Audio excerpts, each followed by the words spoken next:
Welcome to the Multiversus Yay or Nay series. Allow me to explain how this works. Each video we will go through one specific character. I will go over my idea for a specific unique perk that the character might have. We'll demonstrate a few possible attacks that the character might have in the game as well. And of course we'll talk about a couple alternate costumes because this game's going to have a lot of those.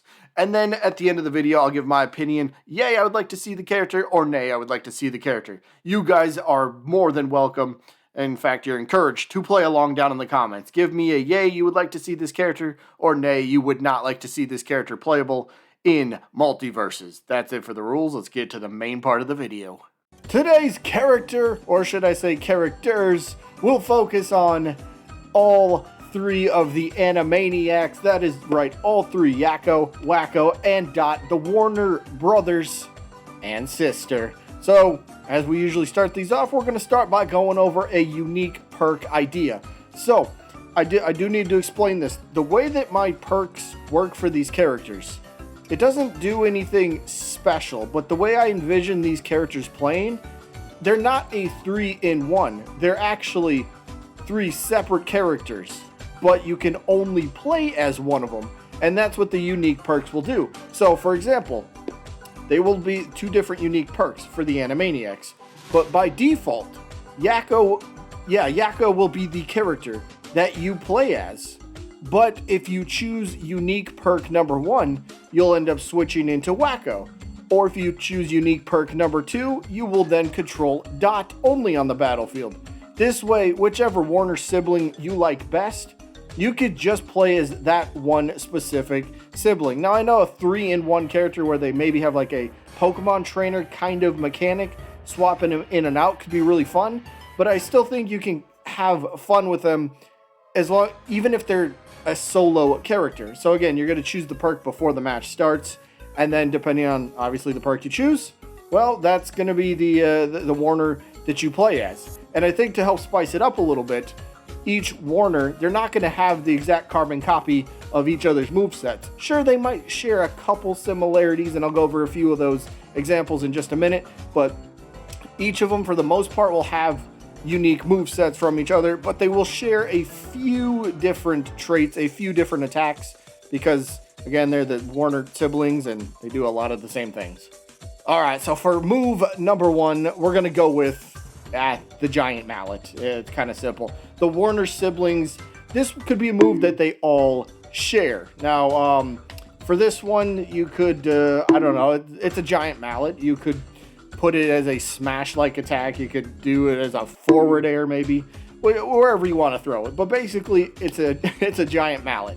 They will all use it somewhere in the moveset. So, for example, if Yakko has it as a forward smash, as an example, then so will Dot, and so will Wacko, or Yakko. Which one did I forget? I don't know. All 3 of them will have it as their forward smash, just as an example. Because, again, they might share some attacks, because, again, they share a lot of different things. They all do a lot of the similar things, but they can also be different in terms of what they do, and, well, that's what I'm about to show you with the next possible move. Now, move 2, this is going to be for Yakko only. I'm going to call this one the Anvil Drop. Now, in classic cartoon fashion, we got to have an anvil fall on somebody, right? Or somebody dropping an anvil, right? So this move, I think, would be perfect. It would be like a down air, maybe? I think, or basically, Yakko will drop it straight downwards with the anvil falling incredibly fast, right? Gonna have very fast fall speed due to, well, how heavy it is. Anchors, anvils, they fall straight down very quickly. So that's kind of what this is. And of course, with the move being very heavy, well, the damage will be very big as well to help compensate for it. But again, it's only for Yakko, and again, this is just all ideas. You know, if you don't agree, that's totally fine, totally fine. Give me some ideas that you have for a possible moveset for the Animaniacs down in the comments, but this is just kind of what I'm coming up with. So, yep, Yakko only potentially an anvil drop for a down air. Now, moving on to Wacko, we have what did I call this? The pie face. Now, we have seen Bugs Bunny have a pie projectile. We've seen that in the reveal trailer, where he throws it instead of slamming it into an opponent's face. So, for Wacko's pie attack here, I say he just takes a pie and smashes it into somebody's face. Maybe it could even kind of like temporarily decrease their speed, or maybe it's like a very quick stun type of effect to it. If you get hit with a pie in the face, you're going to be thrown off guard for a brief second or two. So maybe it has like an added effect to it. So it's kind of a cool, different idea. And again, pies in the face, cartoon. It's just kind of what they do.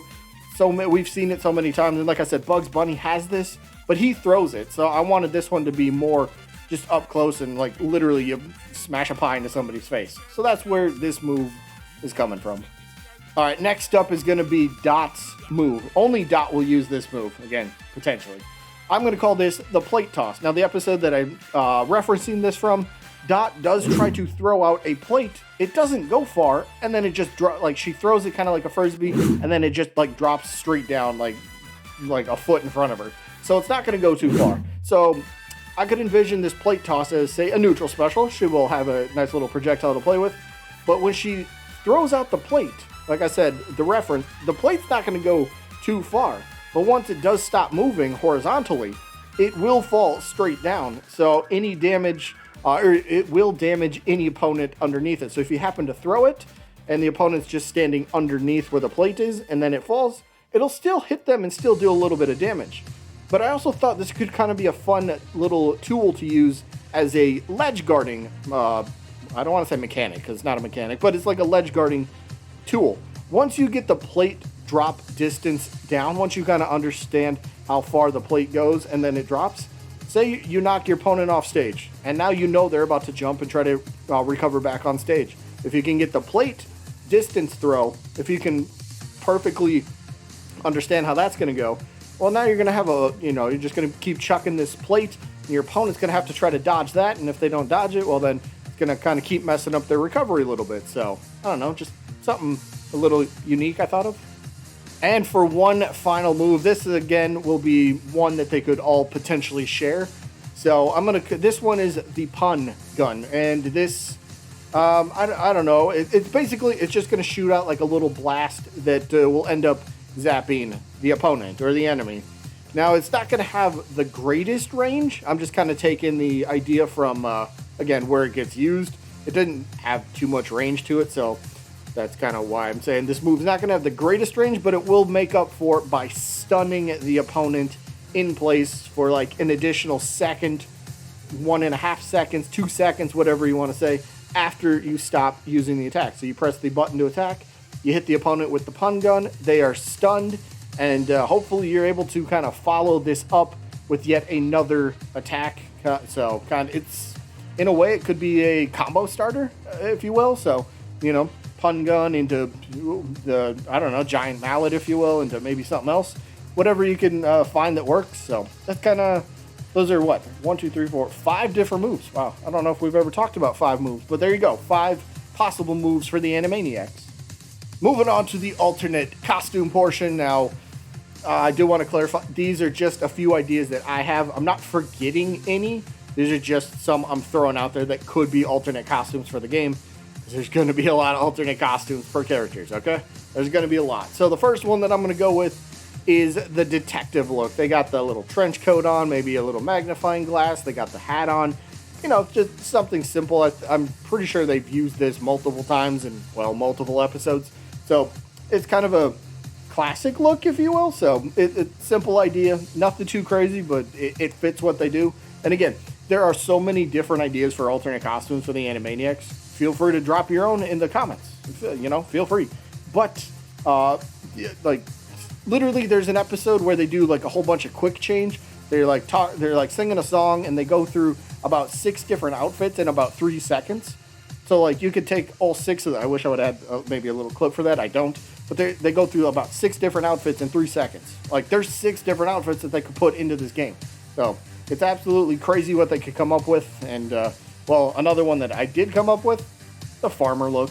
Again, come up with whatever you want. It fits. As long as it's an alternate costume, there's probably a good chance it could be in the game. So there you go. The 2 I came up with as an example, the detective look and the farmer look. Now at the end of it, of course, we got to answer the question, yay or nay. And this one's going to be a simple one for me. Big yay. big yay. Now, even if they aren't the way that I kind of described them in this video, if they aren't a 3 characters, but they're only a solo character, you can only control 1 at a time. Even if they came into the game as a 3-in-1 Pokemon trainer type character, I welcome that. So basically what I'm saying is, yay, no matter which form they take. Even if it's only like one of the Animaniacs, which would be weird, but even if it's only one, I would still say yay. So for me, I said it like 5 times already, yay! Big yay for me. I want to see the Animaniacs. I think they'd be so fun in this game. So let me know what you guys got down in the comments, yay or nay. Those are your only voting options. So that is going to be it for this one. Hope you guys enjoyed as always. And remember, there will be a second yay or nay video for the Multiversus series tomorrow.